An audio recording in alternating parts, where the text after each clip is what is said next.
You know what I noticed in the Cuphead rewatch? What? You talk over me a lot. It's not my fault if my ideas are better. Hello, everybody, and welcome to episode 8? 9. 8. 8. I'm calling it now. Episode 8. If the last one was episode 8, this is episode 8 too. Joining us today is the actor of the newly created movie based on a book of Dices and Men, the gentleman who plays George himself. It's Dice. Dice, thank you so much for joining us on the podcast today. I hate that was good. God damn it.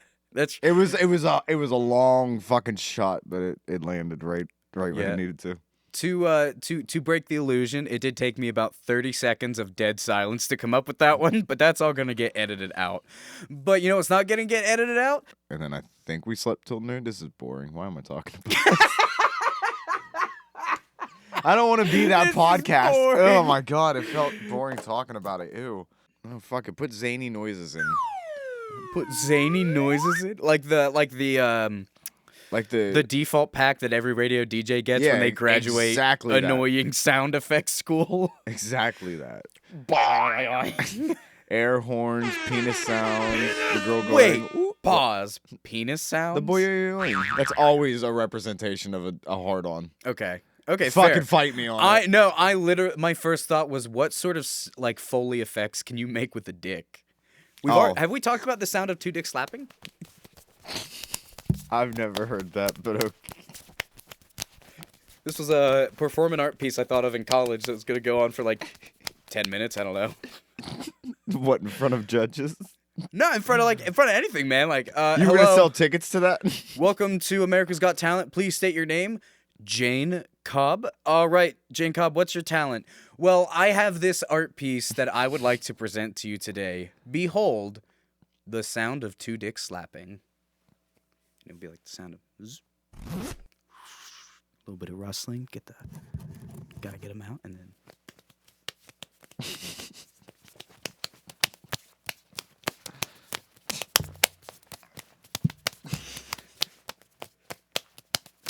Why is it the longer it goes on, the funnier it is?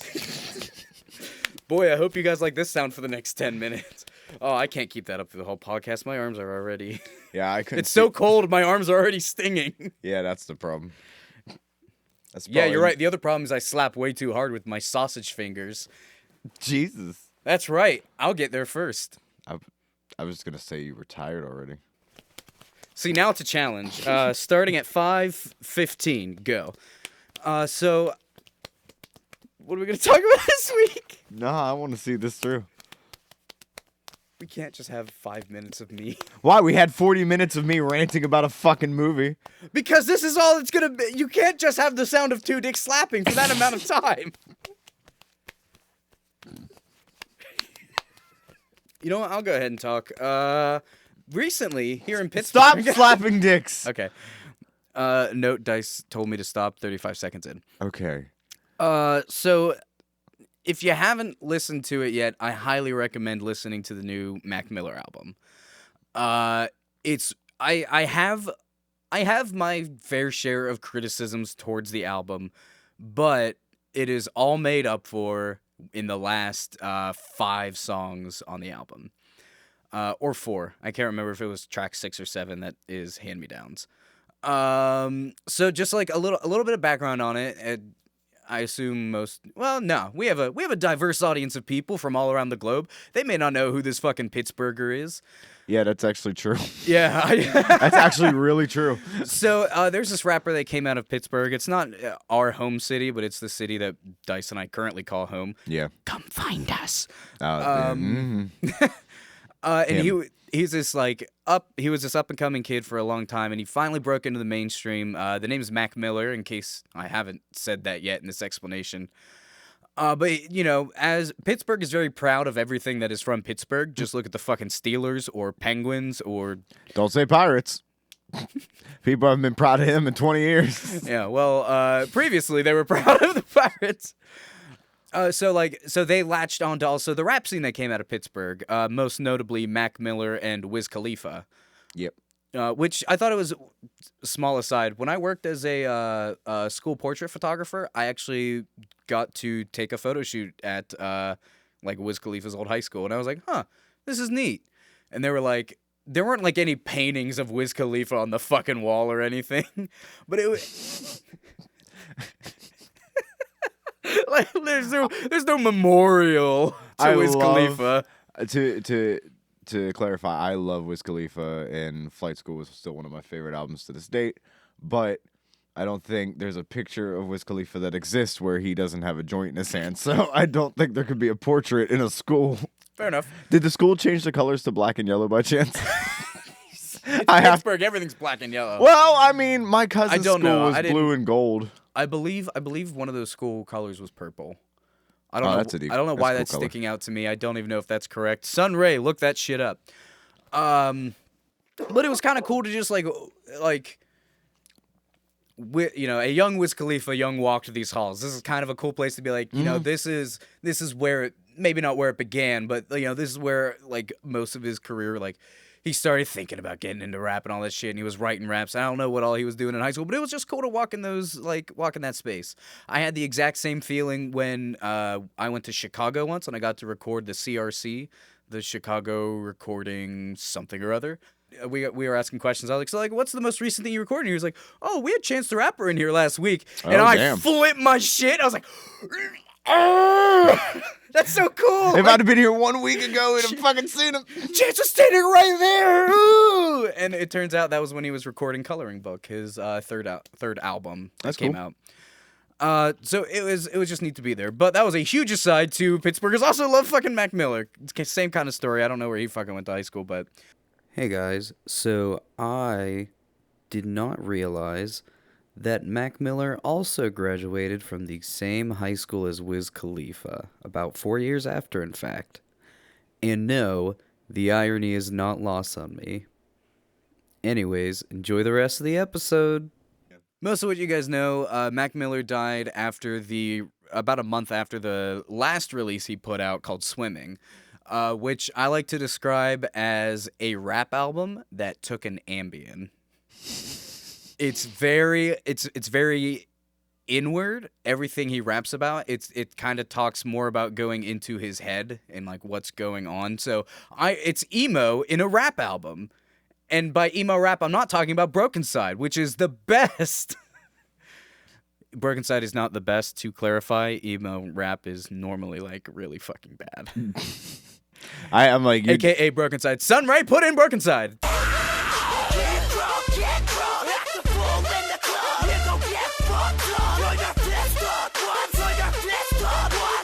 So he dies about a month after Swimming comes out, and we learn that Swimming was supposed to be the first part of a 2-album series. The other album in that series, called Circles, was about 70 to 80% completed, I believe, when Mac passed away. And the producer talked with his family, and they both agreed like this should be released. This deserves to be put out into the world. So like the 2-album series is Swimming in Circles. And if I had to describe just the sound of Circles as compared to Swimming, so the album before this was called The Divine Feminine. Divine Feminine, he starts getting a little weird with instrumentation. He starts doing some breaking away from very traditional rap beats. Swimming, he kind of goes lo-fi. It's a rap album that took an Ambien. Circles is if Swimming then found John Lennon and listened to a shitload of the Beatles and was like, oh, let's do this now. So it's still very toned down. You still got that kind of sleepy shoegaze feel to it. Yeah, I definitely heard that in what you were playing. But he experiments a lot more with instrumentation and going deeper into non-traditional rap beats. And in fact, on the entire album, there is only one song that is him rapping from start to finish. Most of this album, he veers away from doing the rap style, and it's more fluid. It's a little bit more like storytelling poetry with a little bit of melody mixed into it. I'm trying to think of examples. I think Common does that really well. If you've listened to Common, he'll kind of break away from doing rap and then do a little bit more of that spoken word. There's still the flow behind it. There's a little bit of melody, so it's a sing-songy, rappy, poetry, storytelling thing. Yeah. Mac does that throughout this entire fucking album. It's kind of like the only way I can describe it is that John Lennon feel. He goes towards a lot more acoustic stuff. He still does the like very shoegaze, lo-fi beats behind it. There was a train. There was a no. What I was trying to say is The Bye Bye Man. What I'm trying to say is my train of thought became derailed. Like the Bye Bye. I'm sorry. Oh my fucking god! I don't want to hear about the Bye Bye Man anymore. It's been a week. As melancholic and as sad as it can be, especially on Circles, you see a lot of songs kind of taking a turn for the better. And you can see, like, you know, I'm not just rapping about the problems that I have and how it makes me feel and what it's doing to me, but I also talk about, you know, coming out the other side and having a little bit more uplifting look on, you know, life can be better. Mm-hmm. So it was super cool to listen. If you don't want to listen to the entire album, I recommend going to Hand Me Downs, which is track 6 or 7 on the album. Listen to that one. Fucking the one after it, That's on Me. I think the next one is Hands. Surf is a really good song, but it's about 2 minutes too long. Spoiler alert, when you listen to Surf, there's going to be a song for about 3 to 3.5 minutes. Listen to that because it's really good. The last 2 minutes is just going to be this weird reggae, slow, electric guitar groove thing where he just kind of does the melody over the backing instrumental a lot. And you can tell it's him playing or like somebody playing and it's not just recorded, but it's not really worth it. Don't listen to it. It's just noise and music. It's a really good time to reflect on everything that you've heard so far. But other than that, don't listen to it expecting to be like, oh, wow, this instrumental is fucking Jimi Hendrix on Smoke. But the very last track is called Once a Day, and that and Hand Me Downs are tied for my favorite songs on the album.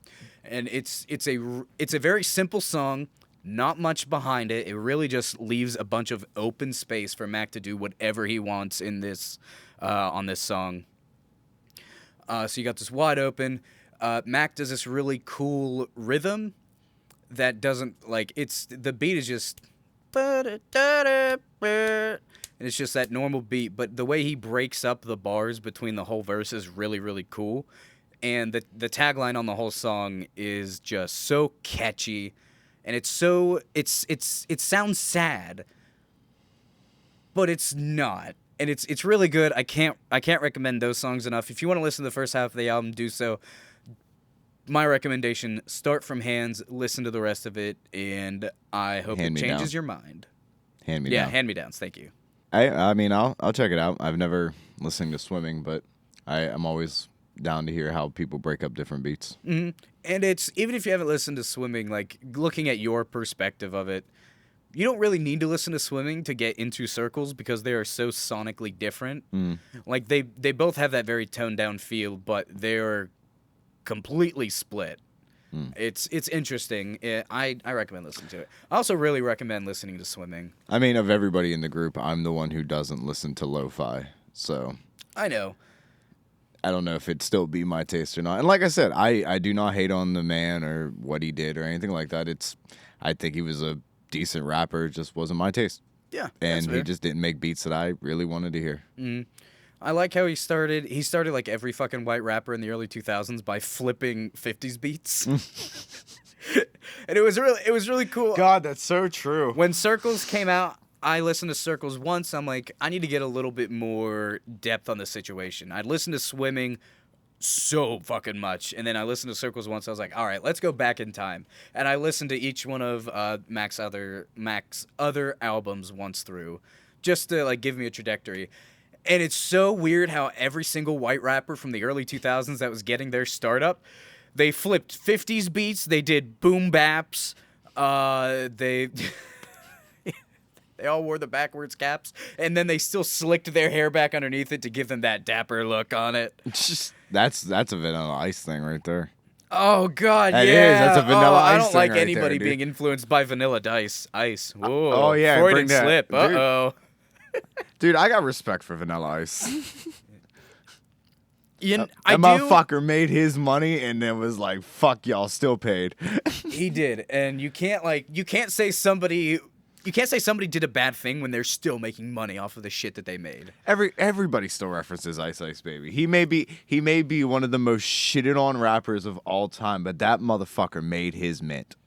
Like off of shitty music that everybody makes fun of now. It's almost like Rick Astley type levels. I would say people make fun of Rick Astley though. Well, he just has the one song. Maybe well, no, he doesn't. He has other music. Right. But okay, so they use him to shit on other people. That's different. Yeah, you're right. That's different.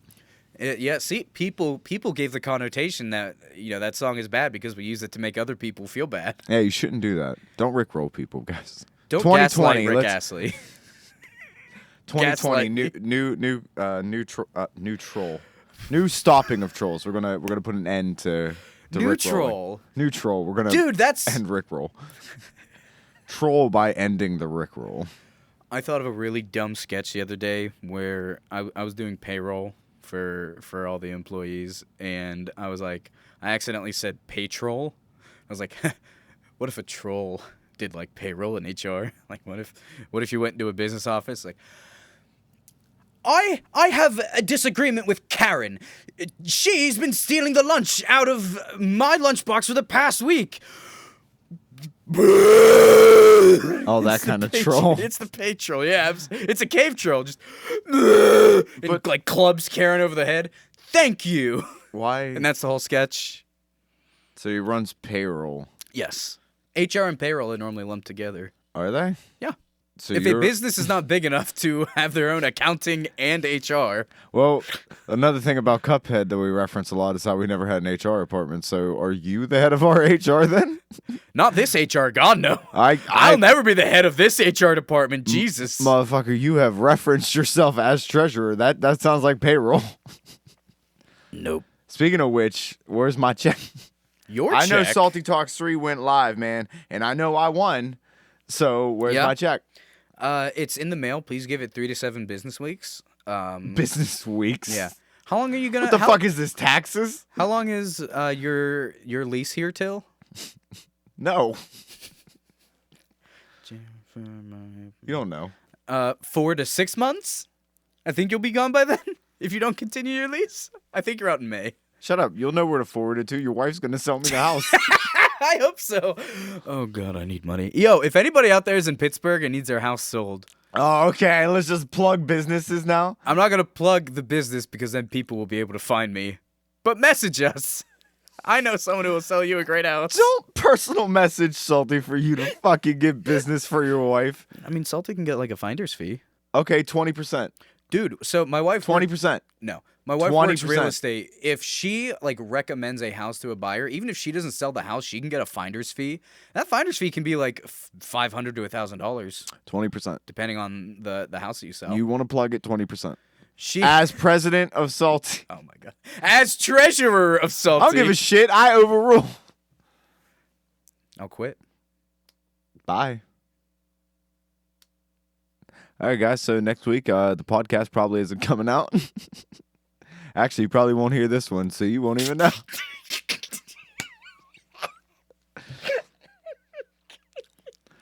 Guys, tell us if this is something you want. This is a project that I want to do on the podcast. Maybe another monthly segment. So, Dice. He's going over my head to the fans? Yeah. That's how we're going to do this? This is like... What? This is like telling your children you want to get a puppy and then asking dad. Yeah. So, you know how I sent you that message about, like, what sort of adventure and setting would you want to do if everything was wide open to you? Yeah. For a special episode of the podcast, I want to do a random one-page RPG that we can fit into an hour. It is one session. It is whatever you guys want to do, and you just have to overcome a challenge. So, for example, all you fans out there, the 2 examples I gave were they're a ragtag group of recent film school grads who borrowed a bunch of money from a loan shark to make their visionary masterpiece. but it flopped, and now the mob has come to collect its due. And so this adventure would follow them throughout a day trying to collect enough money to pay off the mob boss or work a different way around the problem. The other example I gave them was they're a crack team of spies who've been assembled for the biggest job in American history. To steal the Declaration of Independence. That one just sounds dumb to me. Dude, I would have so much fun with that one. You would absolutely... It's just fucking... What is that stupid movie? First of all, National Treasure is not a stupid movie. It is, oh my god. Okay, hold on. Let me take that back. National Treasure is very much a stupid movie, but it is a national treasure. Okay, get the fuck out of here. That movie when it came out was I like Nicolas revolutionary. Cage, but Jesus Christ, everybody just sucks his dick in that one. I like him as an actor, especially in a lot of the fucking new videos he's been doing. I think he's been experimenting a lot with what he can do in his acting range, and I love his new movies, but fuck National Treasure 1 and 2. That shit is so overrated and so garbage. My sister watched National Treasure after school probably like every day for 2 years. So An ex of mine watched it a lot when I would come over, and it just, every time I'd find something else to yell at. But I'm sorry, continue. I don't want to speak over I was going you. to say that's it's on this recording, right? I don't know. I hope so. But no, I think that's where like my reviewing of movies started, because I just started like having to watch a movie and over again. You just start picking it apart. Mm-hmm. You just start going, wow, well, I could see the fucking wire hanging from there. We used to watch this Condemned movie with Stone Cold Steve Austin, and I used to think it was the best movie in the world. Until you watched it a bunch of times. Until I and had started to watch picking it a apart. bunch of the times, and then I went, oh my god, there's like one actor in this actual movie. And the rest of them are just here for Stone Cold to kill. That sounds like something that'll be on a movie review. No, it's not terrible. But if that like short 1 hour RPG sounds like something you guys would like to hear, drop situations in the comments. Let us know what you want to see. Dice, maybe Jack. I'm hoping to get Jack in on this one. Jack will punch us in the fucking face if he's not in on this. He's Jack- been suggesting a D&D session for years. I know, but I don't want. It's not going to be D&D. It's going to be a simplified RPG. Oh no, we can't have it be D&D, because then we'll get fucking hit with something. So it's going to be just, yeah, it's an RPG. It's an RPG. It's gonna be fun. Drop comments down below if there's a certain scenario you would like to see those two getting through. Jack said he's wanted to be on the podcast for a long time now, and I think this is the one to bring him in on. So if you have suggestions, drop them below. Other than that, what are the other two things that they should do, Dice? 2? Oh yeah, that's because that's a comment part. Sorry, you should subscribe.